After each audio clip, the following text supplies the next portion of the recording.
Good morning, everyone. Welcome to Southampton, and thank you for attending this presentation about our new memorial. I am Richard Oakley. I was the mayor of the town in 1908. And for the past 5 years, I have been closely involved with the planning for the memorial. Our present mayor, Councillor Bagshaw, has very kindly and generously invited me to address you today. This memorial will be one of the first physical manifestations of the Mayflower here in this town. This year, 1913, is a momentous one. It cements Southampton as the premier port for trade and passengers between England and America. A symbol of cultural diplomacy, if you will. Professor Hernshaw of the Hartley University College has confirmed the relevance of the story. It encapsulates the contribution made by events of local importance to the much larger and progressive national story. It demonstrates the historical roots of the British Empire, and it connects the two English-speaking empires of Great Britain and the United States. As he summarised, to have given shelter to the Mayflower for a fortnight during the memorable voyage is an honour of which Southampton can justly be proud.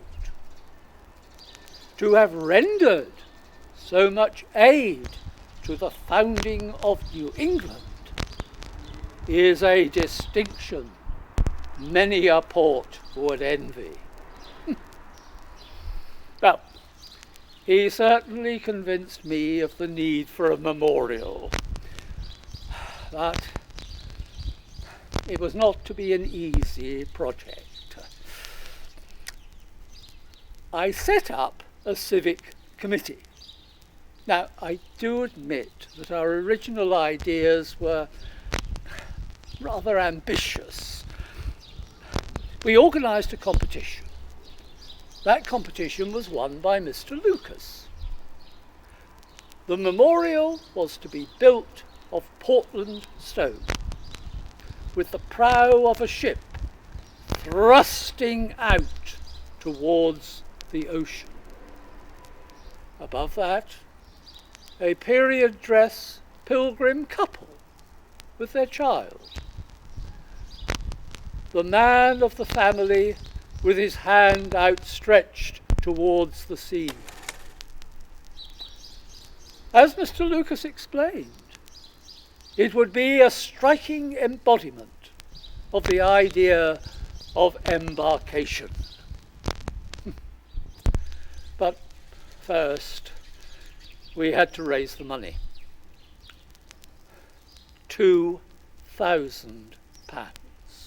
I wrote to all the newspapers, inviting everyone to join us in the project.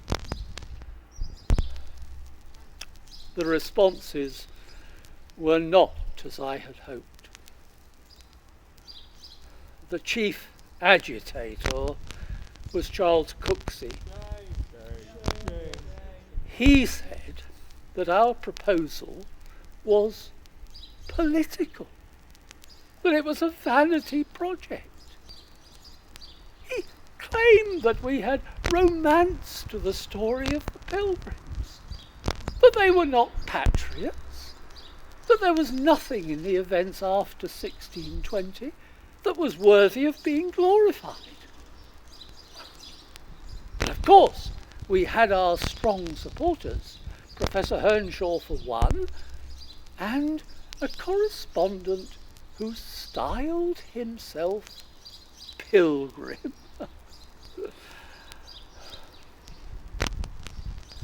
But Cooksey would not be silenced. He maintained that back in 1620, the people of Southampton were indifferent towards the Pilgrims and their voyage. People were saying to us to forget the Pilgrim Fathers, that the idea of a memorial was a waste of public money, that people were being put off.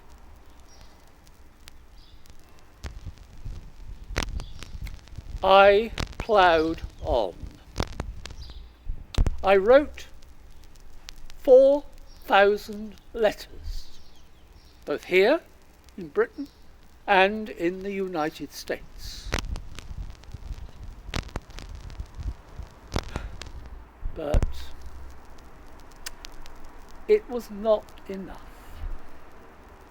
By 1912, we had raised only £600. The design had to be modified. So, now we have a column, still in Portland stone, rising 50 feet. There is no whole figure, but there are 3 female heads representing faith, hope, and charity. And at the top, a model of the Mayflower in copper, serving as a weather vane. The unveiling will be on the 15th of August, 1913. There will be an invitation luncheon. Descendants of the Pilgrims will be present, and the American ambassador. And everything will be ready for the tercentenary in 1920. I have great expectations for that event. Finally, there will be inscriptions on the memorial, including one to John Alden, who joined the Mayflower and the Pilgrims here in Southampton.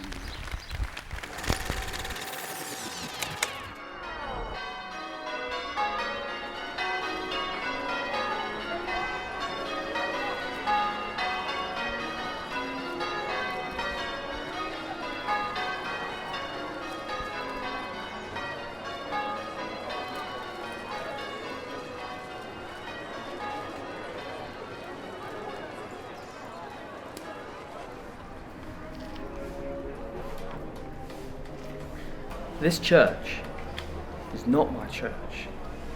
My family, my father, he lives in All Saints Parish. This is a sailor's church. I'm not a sailor. Never been to sea. I'm a cooper. I make barrels. See, people will always need barrels. My father, He's a Fletcher. He makes bows. Real skill. Quite a talent. Unfortunately, people don't want longbows anymore. Guns. That's the weapon of choice. So business is slow.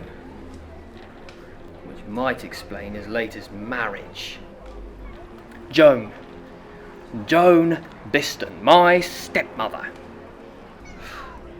My father thinks I'm disrespectful. She rules the roost. Everything she wants. And a daughter, my stepsister. Understandable, I suppose. She does have all the money. And money is power, is it not? But she's not womanly. She does not respect her husband. She does not bow her head. She doesn't listen to his words or follow his teachings. She is loud. She wears taffeta bonnets. There's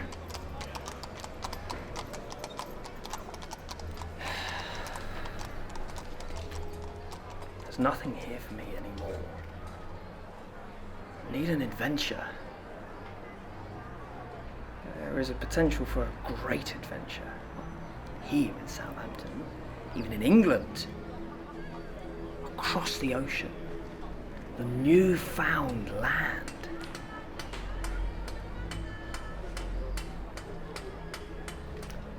There are travellers here in Southampton. 2 ships anchored at West Quay. I've spoken to some of their number. They were circumspect, suspicious. Thought I might be a spy.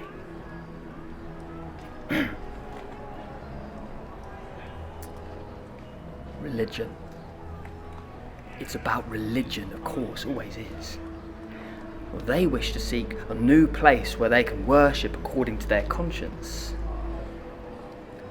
They are separatists. Don't believe in bishops. I shouldn't say too much.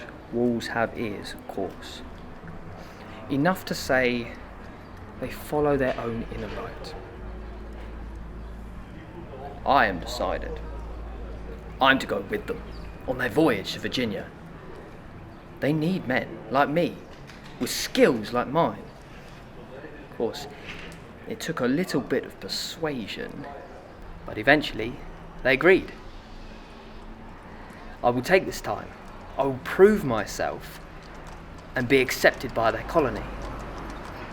Of course, my father is not happy.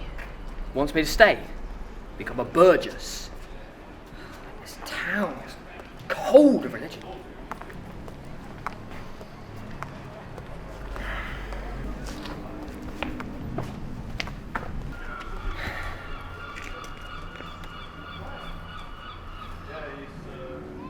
King James, when he came down from Scotland, it was hoped he would bring with him the tenets of the Scottish Church. But no. He embraced the Anglican compromise. No bishops, no king. That's what he said. So I'm told. So I've come here to pray. Like the hundreds of others, I've left my mark on the door for a good voyage. But I will not be back here to leave my second mark and form the cross. That I will do in Virginia.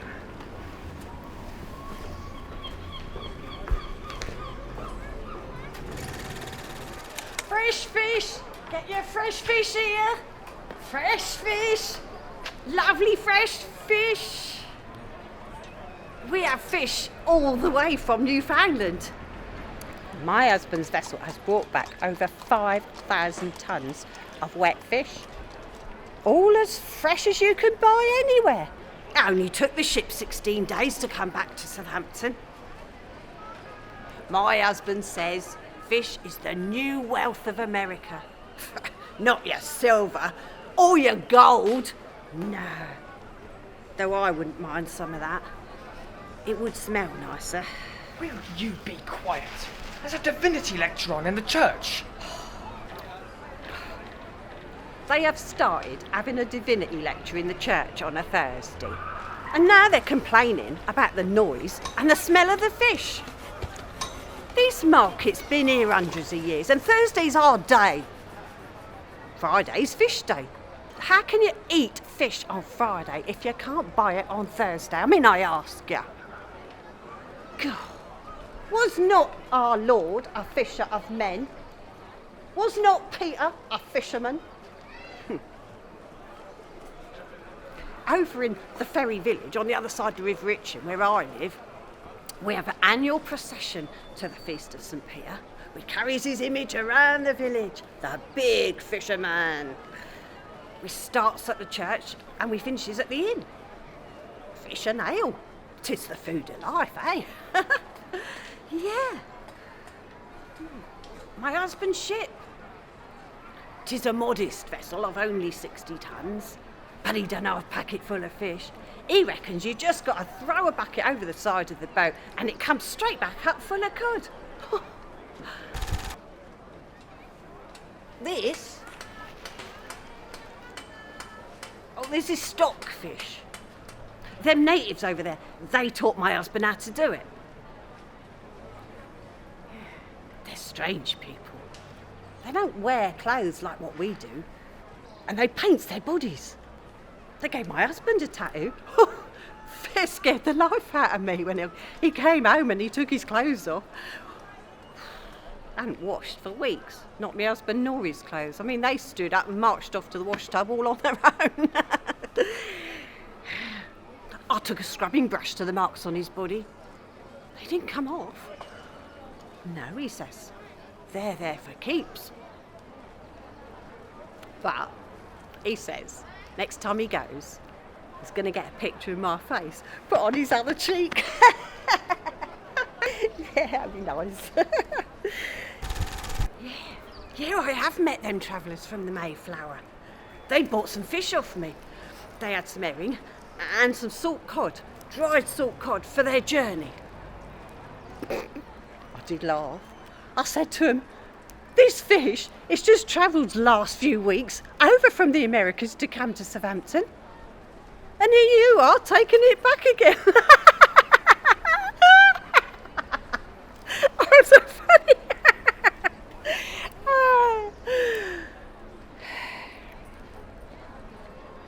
They didn't laugh. They are very dour in their starch collars. Very prim and proper. I do not know why we could not have stayed in Holland. I mean, we were well settled there. But my husband John, he said it is becoming too expensive and thinks that it is getting overpopulated and there is too much temptation for our young people. Oh, it is true. Some people wanted to start part singing and even kneeling for prayers. And I even heard the suggestion of organ music. The devil's bagpipes. Besides, what do we know of these new Americas? I have heard tell that, well, their air and diet can lead to disease. My husband says that is nonsense, and that there is wild boar and venison as plentiful as mutton and bacon in London. One sip of New England's air is better than a whole draught of Old England's ale. That is what they say, those that have been there before us. We will want for nothing. There is roast game all winter. There are pigeons and geese, and ducks are plentiful, and partridges as big as English hens, and turkeys even bigger, and ripe, juicy, big strawberries. Oh, an earthly paradise. Oh, I am falling into temptation myself, thinking of the Horn of Plenty. Besides, I have heard that in Jamestown they ate human flesh. I cannot imagine you could be that hungry. My husband says God will provide, and I pray it is so. I must admit to being a little bit nervous. Or Mrs. Bradford is as nervous as I. These new territories, well, they contain disease. And there are strange natives, God's creatures, I know. But I have heard stories. Mrs. Bradford has been told by an old sailor that served with John White that a whole colony disappeared. Men, women, and little children. I am not looking forward to the seasickness. The journey from Holland took days. Days for that little stretch of water. Oh, it was wet and cold and cramped, and the air reeked of sick and bilge. Oh, what will the Atlantic be like? Oh.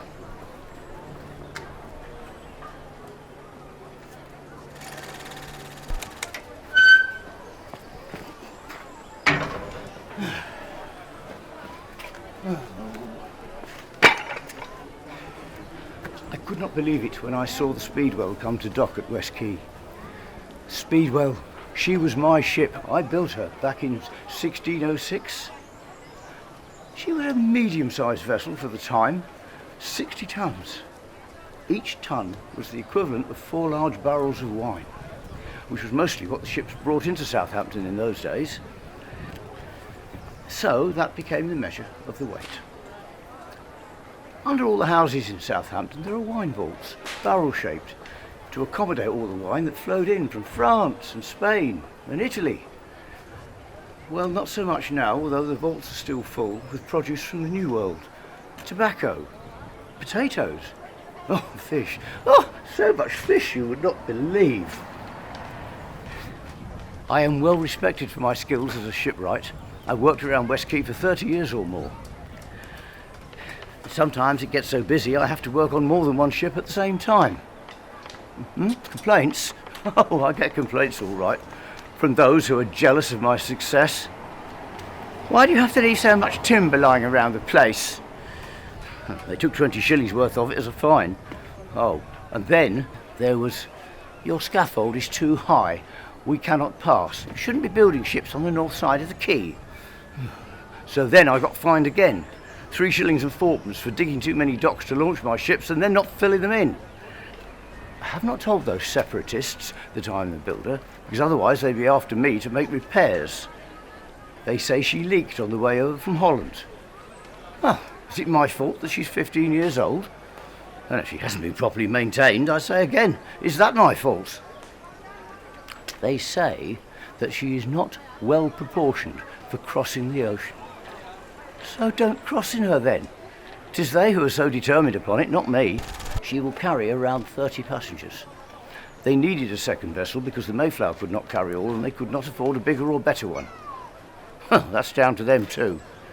Anyway, good riddance to them, that's what I say. They've already abandoned this country once to go and live with the Dutch. Oh, no. I know plenty of Dutchmen, herringmen. Good glassmakers and brewers and gunners. Oh, and they're good Protestants too. But not, it seems, good enough for these pilgrims who somehow think themselves special. They think that they have somehow been chosen. Well, anyway, off they go to build their new godly kingdom. Well, good luck to them. And if the ship doesn't make it all the way across, well, make of that what you will.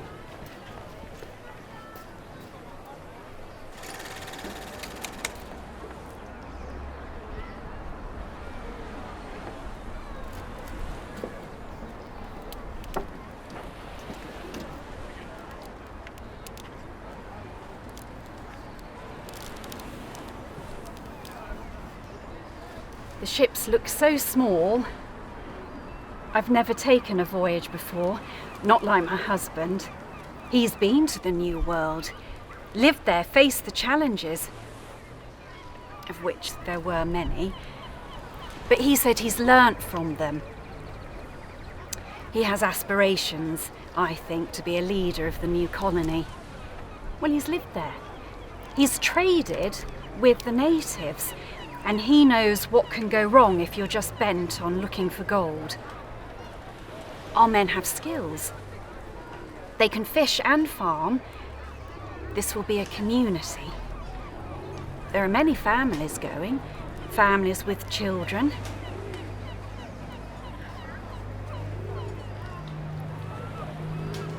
I'm not Stephen's first wife. She died, and that's why he came back to look after the children. 2 are coming with us. Giles, almost grown now, and Constanta. She has the makings of a good wife. My own daughter, Damaris, is not yet 5. I do worry about her. There are enough childhood dangers before setting foot on a long and arduous voyage. And Stephen's first daughter, Elizabeth, died. I'm with child. My husband hopes for a boy. We should be in Virginia in time for the birth. I pray that is so. I cannot imagine giving birth on board ship. I don't care for the crew. They are coarse and rude fellows. One told me that if a baby dies unbaptized, they are buried beneath a tree used for shipbuilding, so that the ghost of the baby can guard the crew from harm. We're here for 2 weeks or so. The men say that time is needed to get together the food and equipment that we need to take with us. There isn't much room on board ship. We will only be given a spot the size of a grave to live and sleep in. There will be rats and cockroaches. And sanitation is just an open box slung over the side. I will have to try to cook and take care of the children on board. There isn't any room for a fire, except for the one the crew uses in the forecastle. We will have to make do with a box to burn charcoal in. I don't know many of the people travelling. They've come from many different villages, and some have come from Holland. They have strange ways.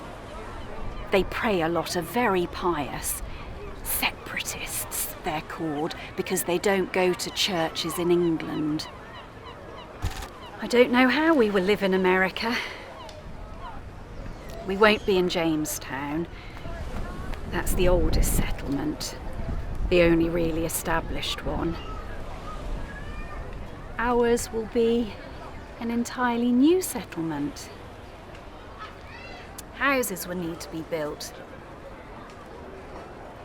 We won't be able to stay on board the ship whilst the houses are built, as that is coming back to England.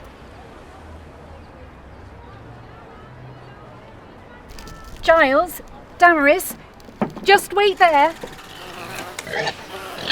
Catch that pig before it escapes. Slippery little beasts. You should keep your beasts nearer, or butcher them at your shop over at Biddlesgate. I keep getting fined for butchering them there. My neighbours keep complaining about slipping on the offal and squealing of the pigs. Besides, I've got to come down here and sell them. So they might as well come down here themselves. Saves me the trouble of carrying. I have taken a lease on the tower yonder, the one near God's house gate. Keep my swine in there. And no one complains? Well, of course they complain. They say the stench is vile and that I should not toss my waste into the ditch. They want me to move them out and clean out the ditch, or face a fine of 13 shillings and 4pence. How much? That's a disgrace. Are you going to pay? I shall ignore the summons, but luckily for me I've made some good sales today. There are some ships in at the port which are looking for provisions. And I sold them my salt pork. I told them that the meat will stay good until they get to Virginia. They were a rum lot.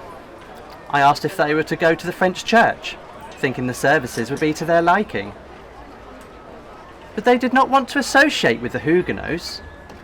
I thought they were from the same ilk, but apparently I was wrong. I was telling the young ones about how this used to be a friary. They didn't even know what a friary was. What I don't understand is, if the monks were able to empty their bowls into the town ditch, why can't my pigs do it? Exactly. People are happy enough to eat the meat, and soon complain there's none to be had. But all these regulations, don't kill the calves too young, and don't sell measled meat. Anyway, you put enough salt on it. What difference does it make? Looks like the market's packing up. What are you going to do about that offal? Going to throw it over the wall into the ditch, of course. Hey, that's my piglet you've got! I must admit, it's been a great responsibility having to negotiate with the Virginia Company. Well, of course they were keen to make the deal.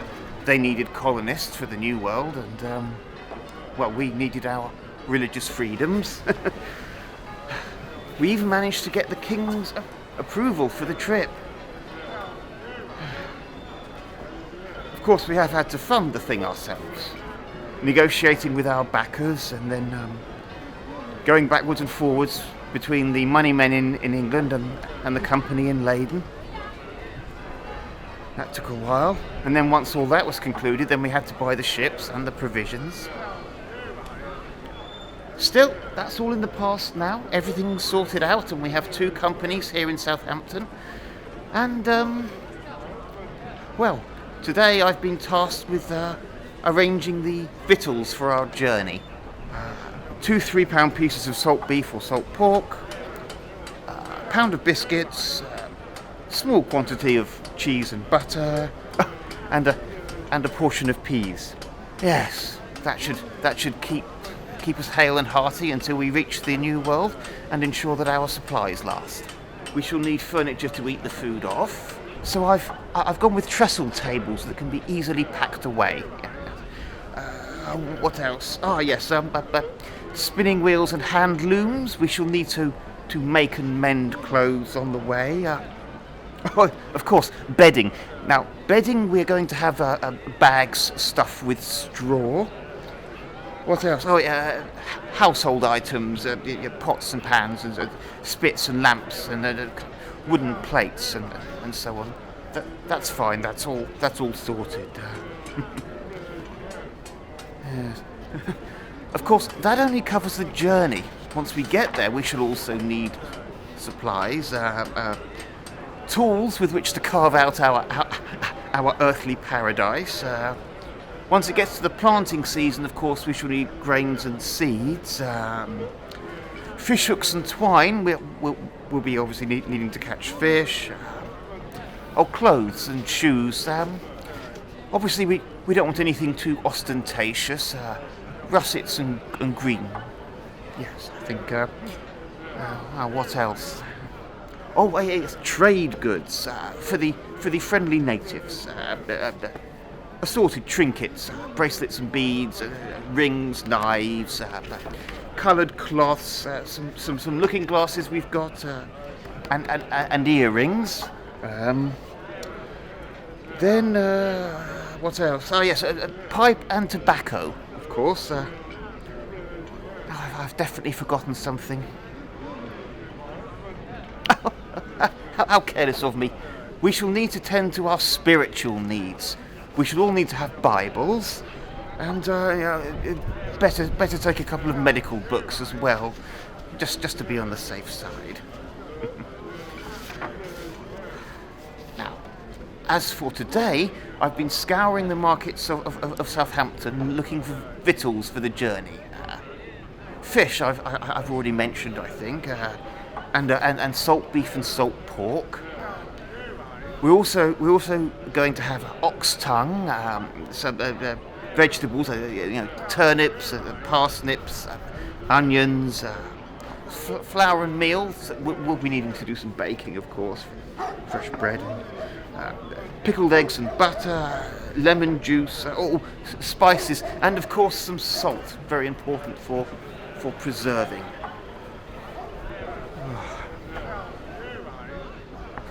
To be honest, all this has been quite a burden on me, all these lists and supplies, and actually, just between ourselves, I've had to sell some of the supplies to cover our debts. If I'm being completely honest, I was starting to despair that we'd ever get to leave port. I saw Pastor Robinson last week, and he could tell I was feeling very downhearted, and so what he did was he wrote me a letter with a prayer in it that he'd written specially for me, and I have to say it's been a great comfort to me the past couple of days. And the Lord in whom you trust and whom you serve, even in this business and journey, guide you with his hand, protect you with his wing, and show you and us his salvation in the end, and bring us in the meanwhile together in the place desired, if such be his good will. Amen.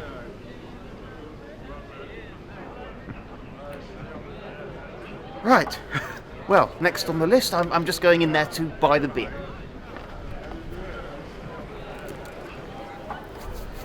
Well, there is a good day's work. Here's where most of our business comes, selling beer and ale to the ships. Oh, beer is best. It does not go off so easily. It travels well, so long as you don't drink double beer. That is so strong. You get drunk too easily. Beer and ale stay sweeter. Of course, they can fill their water barrels when it rains, but no one wants water when there's beer and ale to be had. They wanted pipes of Holland gin and French brandy as well. Got those fancy tastes from living in the Low Countries, I suppose. Hope my husband gets here soon. We have to roll the barrels all the way down the street to the West Quay, so the crane can load them on board the ships. I expect he's down the bowling green. That's where he spends much of his time. He even got hauled up in court. Our so-called neighbours complained he was playing bowls on the Sabbath. Well, as he says, he works all hours in the beer house here. It is his only day of rest. But of course there are some who think that bowling is a vice. But of course, on the Sabbath, rest means going to church and doing no manual work. Most of the barrels were made for us by young John Alden. I do hear tell from his father he plans to sail on the Mayflower, try his luck in America. I can't help but think that they've had some sort of falling out. I don't understand otherwise. Why go all that way to make barrels? He can earn a good living here. And what are we to do? We have to find a new supplier now. It is most inconvenient. Oh, there's my husband coming now. Come on, hurry up. We've got work to do. I've been waiting for ages for you. Come on, there's barrels to go down to the quay. We have God to support us. And the Merchant Venturers of London. They are financing our colony for 7 years. Somewhat different from my last voyage to the New World. Our colony will operate on the principles of pure communism. All tasks, such as fishing, farming and building, will be divided amongst us. Oh, food, clothing and provisions, they'll be drawn from the common stock. And all profits from work and trade will belong to the common stock for 7 years. The merchant adventurers are providing the money and the license. The pilgrims, the people. It is a good deal.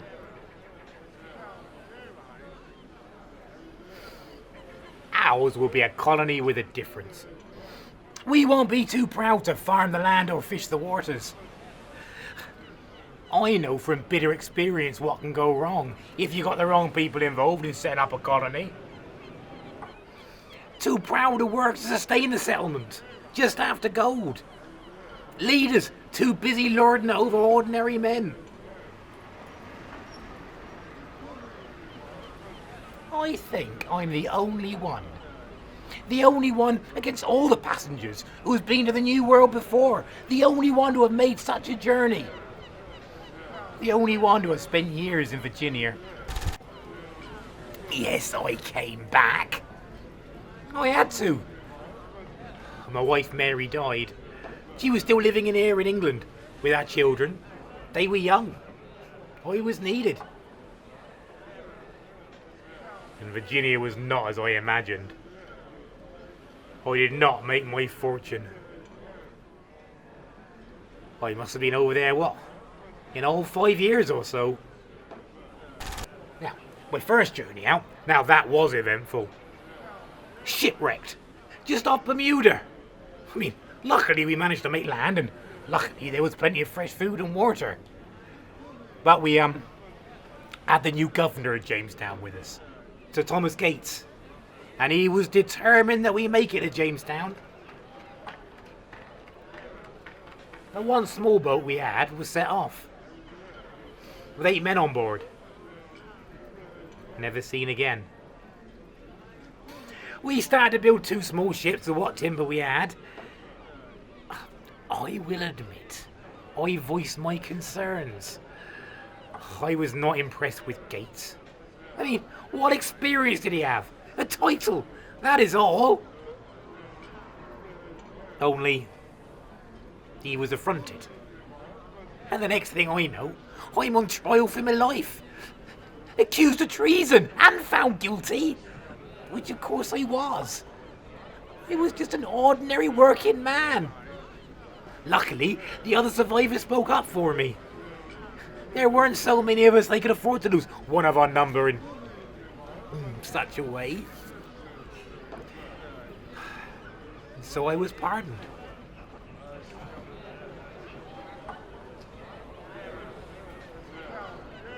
We finished those 2 boats and set sail for Jamestown.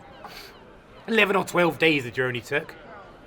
And when we arrived there, it was despair and chaos. Starvation. We would have turned round and gone off. Only then, an English ship appeared, carrying the new governor, Lord Delaware. Now, he departed from this very port, with 3 ships and 150 immigrants, all ready to be the first governor of Virginia. So I stayed.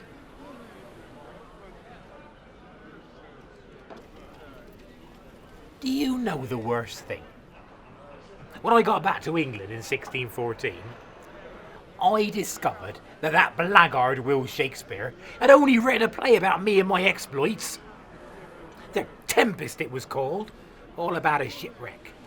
And there's this character, Stefano, who's a drunk, a plotter, a gullible idiot. Will I miss England, leaving it for good? A little, I suppose. I was brought up in this county, born in Upper Clapford, ran an alehouse in Hursley with me wife Mary and her mother Joan. But I wanted more. And after what that so-called playwright making a clown out of me, well, I'll tell you one thing. There'll be no playhouses in our new settlement. Landlady, more beer! I have crossed the Atlantic many times. Us Parkers have always been a seafaring family. We have been pirates, privateers, fishermen, explorers. But now, we are in the business of colonisation, helping to build an empire. But these latest passengers, they're a strange bunch. It's not about making money for them, no. For them it is all about the religion. They worry about everything, but then they look heavenward and say that God will provide. Well, he certainly hasn't provided them with very good ships, especially not that Speedwell. She is only 60 tons. Now, don't get me wrong, I've crossed the Atlantic on smaller vessels, but she is overmasted, and one of the crew told me she'd sprung a leak on the way over from Holland. It would be like trying to take a barge across the seas to Virginia. Ah well, it'll only be for 6 weeks, and I am to ship on the Mayflower. She is 180 tons. A better ship by far to deal with the waves that can be mountainous, the winds that will be stormy, and when it all gets too rough and we have to take down the sails, oh, we really will be in God's hands then, as we're tossed about the waves like a cork. We will hoist the main yard, chanting away to help the task. Tell 'em all, gallows birds, oh, great and small, one and oh. Those pilgrims look down on our singing, but they are not men of the sea. I like to have my bit of fun with them. I told them that we had taken a burning torch below decks so as to drive out all the evil spirits, and asked them for a silver coin to put under the main mast so as to guarantee protection. I told them to always board a ship from the right or starboard. Told them that dated back to the fishermen of Galilee. But they need us, so they put up with our ungodly ways. I was thinking that I might stay over there in that New England.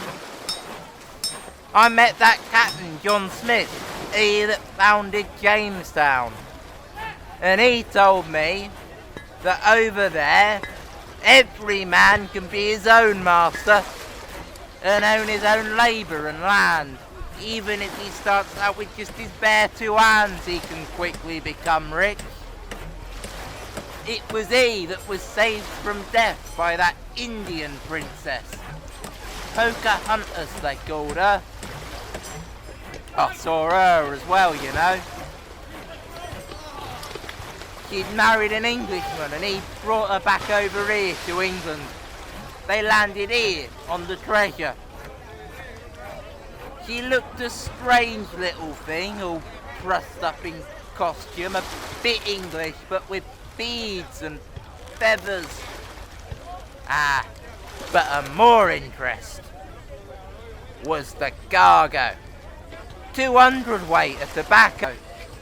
Now, if I could go over there, get me some land, grow me some tobacco. Still, I'd best be getting on. I hope we don't set sail on a Friday. You're asking for trouble if you set sail on a Friday.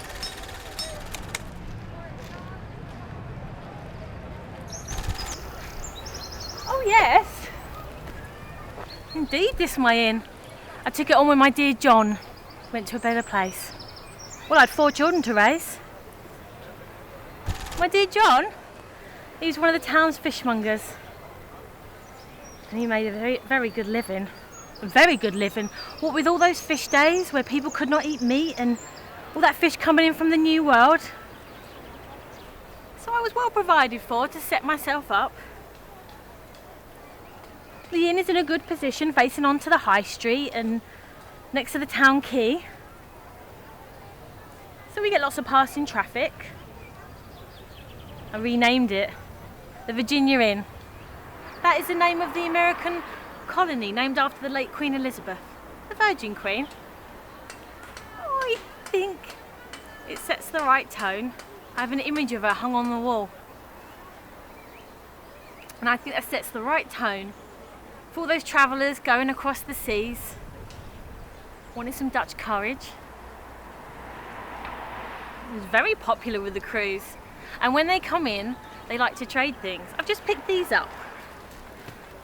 Potatoes, they're called. Strange name.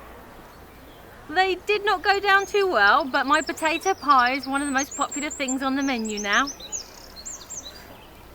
Yes, it's done me well. Got a good inheritance to leave the children. We get all sorts in here, but I've not seen any of those travellers that came in on the Mayflower and Speedwell. Been moored up a good fortnight now. Normally people can't wait to get off and come in, have a drink and steady their nerves and steady their stomachs. But they're trying to keep themselves to themselves. Try not to get noticed, which makes you notice them more. James Parker, he is going to crew. He said they're bound for Virginia. Men, women and children. That is most unusual for the families to go across like that. Normally it's the men alone or the single folk. I could not do it. Travel to a new world, leave everything behind, a brave new distant land. No, I get the best of both worlds here. I get to see all the tales when they come back. Strange creatures I've seen too. I saw a porcupine once and I bought a beaver skin. I'm gonna make it into a nice hat. Well, I must get off. These potatoes won't cook themselves. I might serve them with some fish. What a novel idea. Fish and potatoes. Oh, tell everyone you meet the Virginia Inn. A warm welcome to all. Best prices and best menu in the whole of Southampton.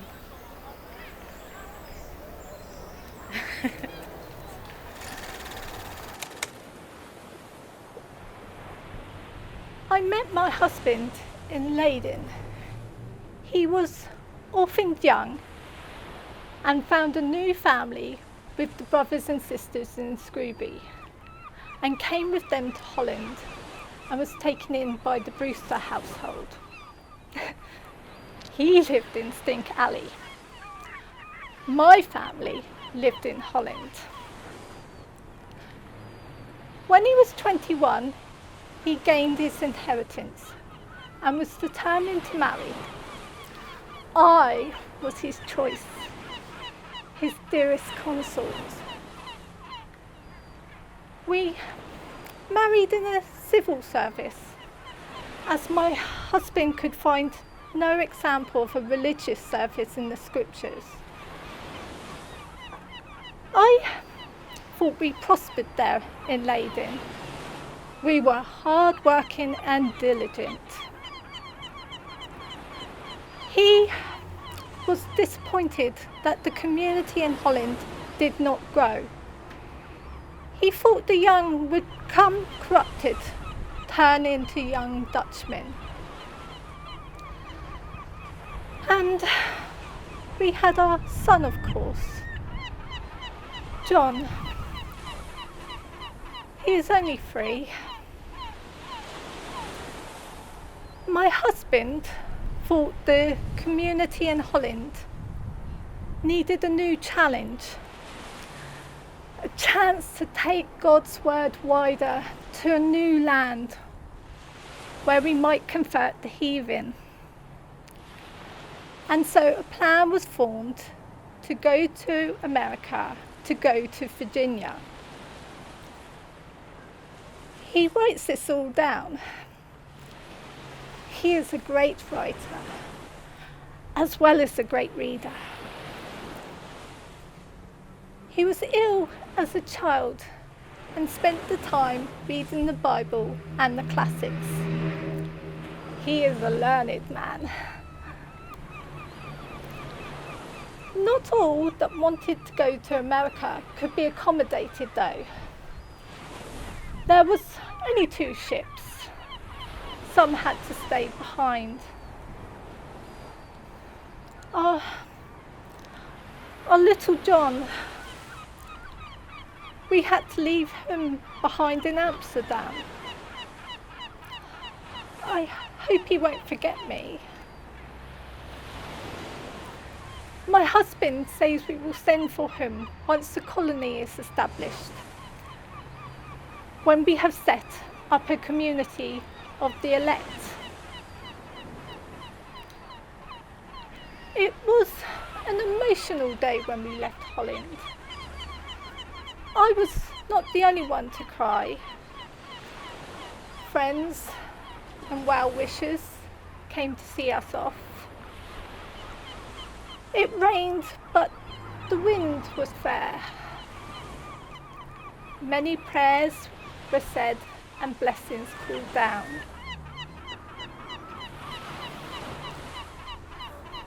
There was a flag flying on the ship I had not seen before.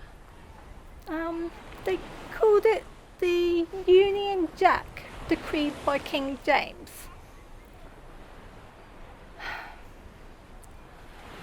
But I miss my little boy. I know I should not fret, but I could not bear the voyage from Holland. Shut in, the smell was so dark, so damp, so cramped. It would take weeks to cross the Atlantic.